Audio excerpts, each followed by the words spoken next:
संग फोटो खिंचाना है, गली गली में पोस्टर लगाना है। काका तोर संग फोटो खिंचाना है, गली गली में पोस्टर लगाना है। भारी करत हज विकास बन गे जनता मन के खास, भारी करत हज विकास बन गे जनता मन के खास। छत्तीसगढ़ है नए आगे बढ़ाना है। काका काका काका काका काका काका तोर संग फोटो खिंचाना है, गली गली में पोस्टर लगाना है। काका तोर संग फोटो खिंचाना है, गली गली में पोस्टर लगाना है।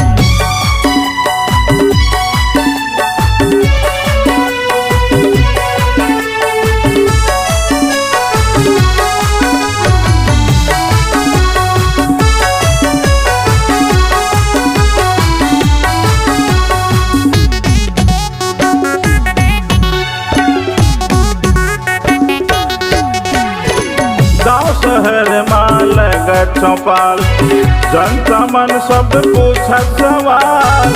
हंस हंस के काका देवत जवाब, बजत हवे थपोड़ी ताल।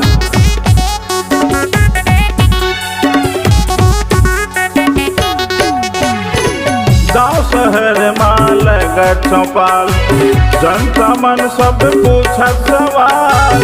हंस हंस के काका देवत जवाब, बजत हवे थपोड़ी ताल। अब काके हवा डर चलत काका के लहर, अब काके हवा डर चलत काका के लहर। ये तो जनता मन के जमाना है। काका काका काका काका ये काका काका तोर संग फोटो खिंचाना है, गली गली में पोस्टर लगाना है।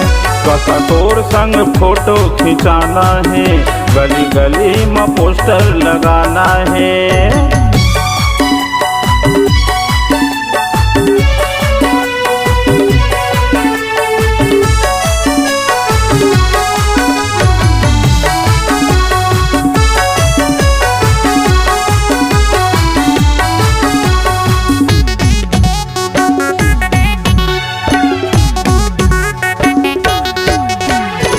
नरवा गरवा घुरवा बारी, छत्तीसगढ़ के चार चिन्हारी। सब न रोजी रोटी मिलत है, हट के सबके बेरोजगारी।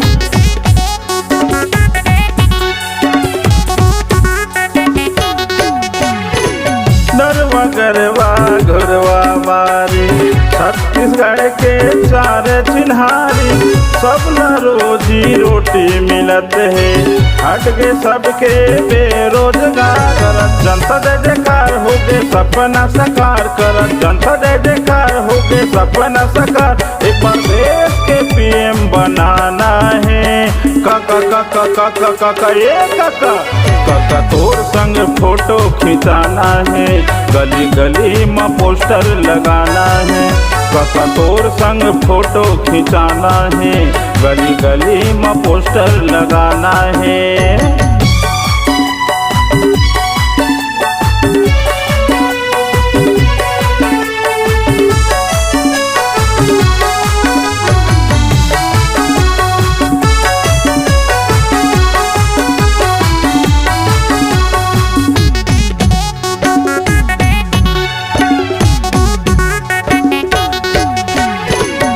लागे सब बुढ़ापा के टेंशन, मिल के कर्मचारी ओल्ड पेंशन। गरीब जनता यो किसान, सबके हो गए समस्या सॉल्यूशन।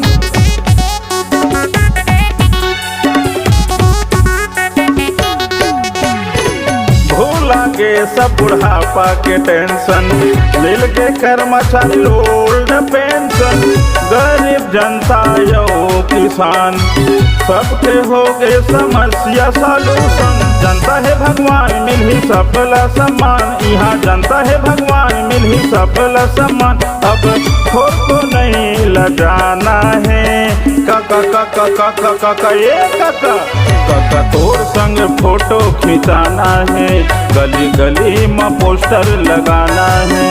काका तोर संग फोटो खिंचाना है, गली गली में पोस्टर लगाना है।